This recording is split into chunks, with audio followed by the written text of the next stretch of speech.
ना मर्द है ये लोग, हिजरा है ये लोग, बस करते क्या है ये लोग।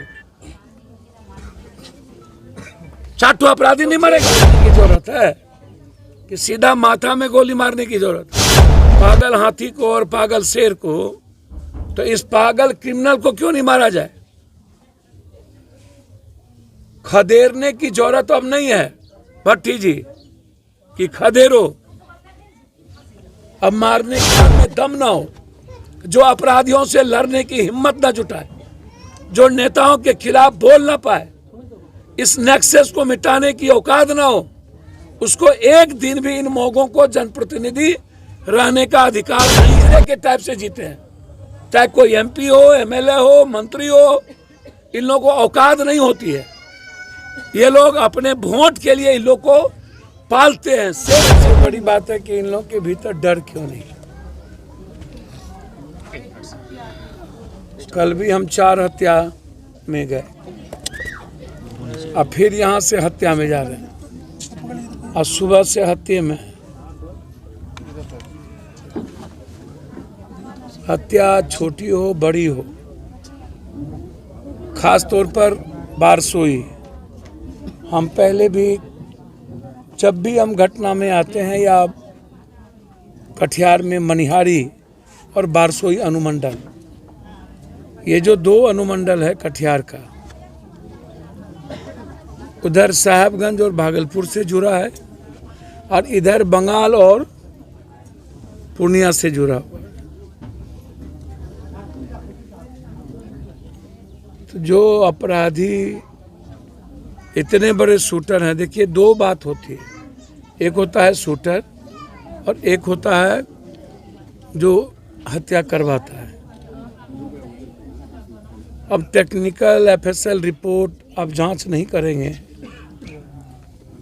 सीसीटीवी है, मोबाइल लोकेशन है, मोबाइल का प्रिंट आउट है, हत्या किसकी हुई उस 1 महीने का प्रिंट आउट है, शूटर की हत्या का प्रिंट आउट है कि उसकी किसके साथ बातचीत होती थी, कौन कौन लोग उससे बात करते थे, और हत्या में कौन कौन लोग शामिल हैं। जो लोग, सबसे बड़ी दिक्कत क्या है कि हत्या, अपराध, माफिया, हत्या के पीछे सबसे बड़ा कारण अभी बिहार में जमीन, बालू, शराब, ये 3 सबसे बड़ा कारण है। सबसे छोटी छोटी प्लॉट के चलते मर्डर, छोटी छोटी घटनाओं के चलते मर्डर का कोई कारण अब नहीं है। 500 में मर्डर होगी कि 5000 में। कोरेक्स, एसमैक्स, ड्रग्स, सॉल्यूशन। अब लगभग कम एज का लड़का तो शराब डिलीवर बॉय हो गया। अब 500 रुपये में वोचर भी भरवाना है, और 1000 रुपया मिला करके आपको ड्रग्स भी लेना है, कोरेक्स भी लेना है 1000 रुपया में। तो अब जो हालात हैं, हम तो डेली ना 2, 4, 10, 12, 20 मर्डर में जाते हैं, तो हमें डेली घटना का पता है। अभी तक मेन अभियुक्त कटिहार के बड़ारी की जो 5 आदमी की हत्या कर दिया, 7 आदमी का पकड़ाया, कहाँ निकल गई, उसके घर ढहे। हम जानना चाहते हैं एसपी साहब से, छपरा में तो 1 दिन में आप घर ढा के कुर्की कर दिए।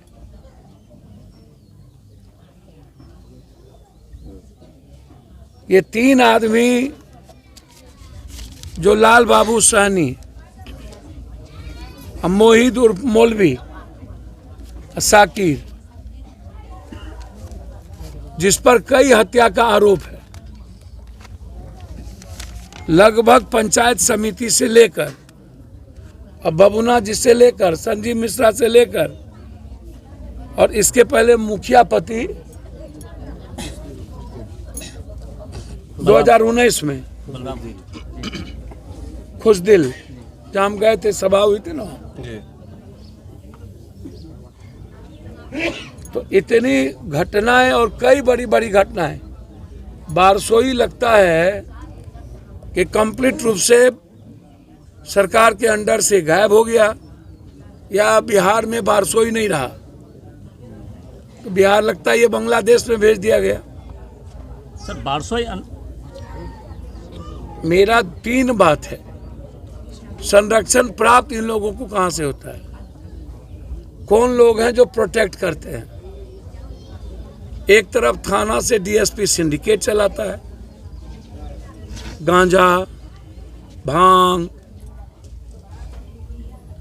पैसा जो बारसोई में वसूली होती है किस किस चीज की होती है, नेपाल, बंगाल और बांग्लादेश,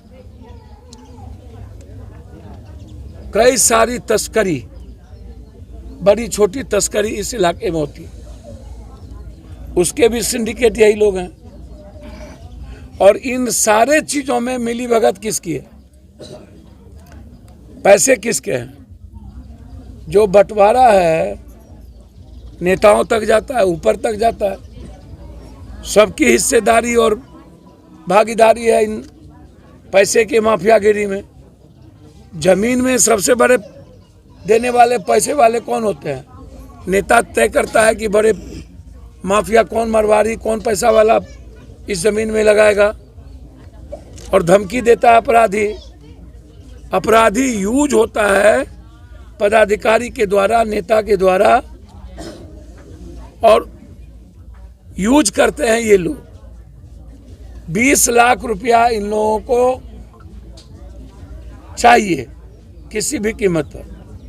20 लाख से 40 लाख रुपया का इनकम नहीं होगा तो फिर ऊपर कहां से देंगे। जब आप सिंडिकेट चलाइएगा और अपनी जिम्मेदारी कर्तव्य को समझिएगा नहीं, अपराधी को पूरा प्रोटेक्ट करिएगा, तो आम आदमी की जीवन की सुरक्षा कौन हो करे। मेरा सीधा सवाल है, इतने घटनाओं के बाद अभी तक, जब से वो पंचायत चुनाव के पहले निकला, और लोग तो जेल गए ही नहीं, तो क्या उन पर अभी तक पुलिस नाकामयाब है। तो आप छोड़ दीजिए पप्पू यादव को, इन लोगों को जेल भेजने की जरूरत है कि सीधा माथा में गोली मारने की जरूरत है, सीधा शूट एंड साइट। जेल में तो ये लोग एक्सटॉर्शन करेगा। जो हीनियस क्रिमिनल है, जो लगातार 2, 3, 4 मर्डर कर चुके हैं, बलात्कारियों को, हीनियस क्रिमिनल को हम क्यों दुल्हा के तरह और दामाद के तरह रखे हैं। जब सांप को आप मारते हैं, पागल हाथी को और पागल शेर को, तो इस पागल क्रिमिनल को क्यों नहीं मारा जाए। खदेड़ने की जरूरत अब नहीं है भट्टी जी कि खदेड़ो, अब मारने की जरूरत है। खदेड़ना नहीं है, अब सीधा शूट एंड साइड, सीधा ठोकिए। और यदि अपराधी नहीं मिलता है तो उसके घर को बुलडोजर से ढा दीजिए। हम इस पक्ष में नहीं है कि उसके माँ बाप को आप पकड़ लीजिए, लेकिन हम इस पक्ष में है कि अपराधियों का घर नाजायज पैसे से जो बना है उसको ढा दीजिए।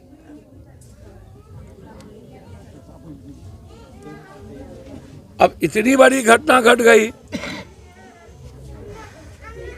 पूरा दहशत में यह इलाका है, कोई अपराधियों का नाम लेने वाला नहीं है, कोई सुरक्षित नहीं है बारसोई में।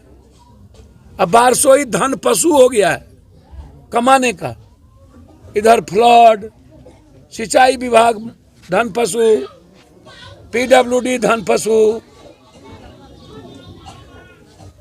तो ये जो इलाका है कंप्लीट समझ लीजिए, स्मगलिंग का से लेकर सभी चीज का एक बड़ा इलाका बन गया, जिसमें सबसे ज्यादा प्रशासन इन्वॉल्व है और ये लोग इस तीनों को प्रोटेक्ट कर रहे हैं, मारना नहीं चाहते हैं और गिरफ्तार नहीं होती है, किसी का स्पीडी ट्रायल नहीं होता। ये बहुत क्लियर है। जरूरत पड़ेगी तो अब कब होगा आज़ाद ये तो हम नहीं जानते हैं। पॉलिटिशियन और पॉलिटिकल आदमी को बिहार में सत्ता किसके बेटा को चाहिए, किसके बेटी को, किसके बाप को, किसके जात को। कोई कहता है मुसहर को दे दीजिए, कोई कहता है कुशवाहा दे दीजिए, कोई कहता है पासवान दे दीजिए, कोई कहता है जादव को दे दीजिए, कोई कहता है किसी को दे दीजिए। मतलब बेटा कसम, बेटी कसम, बाप कसम, इस जात को दे दीजिए, हमारे जात को दे दीजिए। कोई उधर से यात्रा निकालते हैं। मतलब बिहार में हम बार बार बोलते हैं कि ये लोग पॉलिटिकल सॉल्यूशन। अब सीमांचल में आप आकर के रैली किए, इसके पहले अमित शाह है, क्या रैली किए भाई? सत्ता में रैली की जाती है? हम पहले बार सुने हैं। पहले एनडीए की थी, फिर आप आए तो क्या दिए?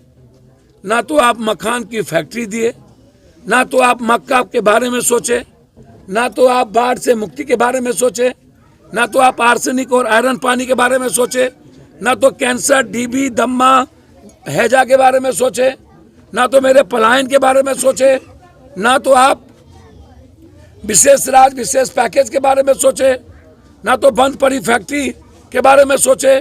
तो आए क्यों? गरियाने के लिए। एक गाली देता है उत्तर प्रदेश से, एक गाली देता है सीधा उस कोना से, बेतिया से, एक गाली आप आते हैं यहाँ।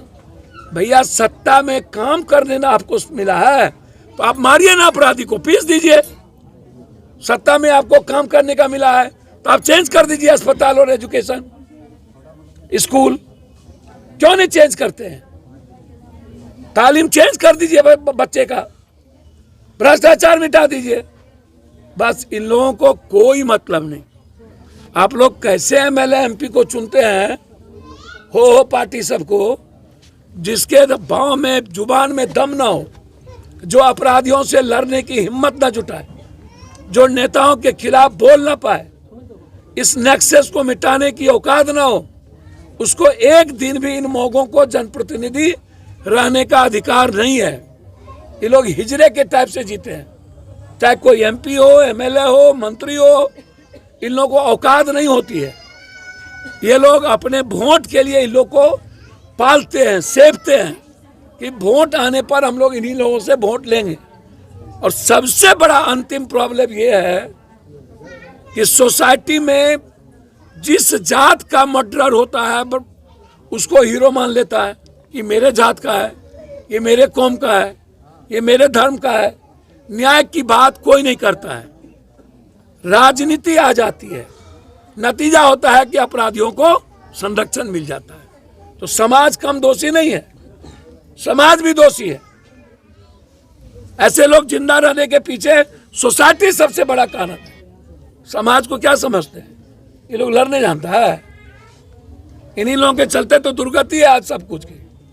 500, 5000 दारू, इसी सब पर तो लोग वोट देंगे। हिंदू, मियाँ, बाभन, भूमिहार, राजपूत, जादव, तेली, सोशल मीडिया पर गरियाते रहो। हम नहीं रहे तो साला कब का बिहार में ही लोग आग लगा दे जात पात का। अब पैर पकड़ते पकड़ते थक जाते हैं। छपरा में मारा, वहाँ जाके विधवा को दिए, वहाँ मारा, उसका घर जला दिया, वहाँ के घर में गए ताकि कहीं सोसाइटी बचे। हालात अच्छे नहीं है।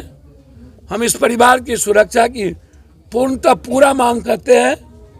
साथ साथ इसकी अविलंब स्पीडी ट्रायल, पटना के एसआईटी से जांच कि जितनी हत्या बारसोई में हुई है उसमें कौन कौन लोग हैं, किन किन नेताओं की भूमिका है, कौन कौन बड़े लोग पीछे में हैं और ये लोग शूटर अभी तक बचे हुए कैसे हैं।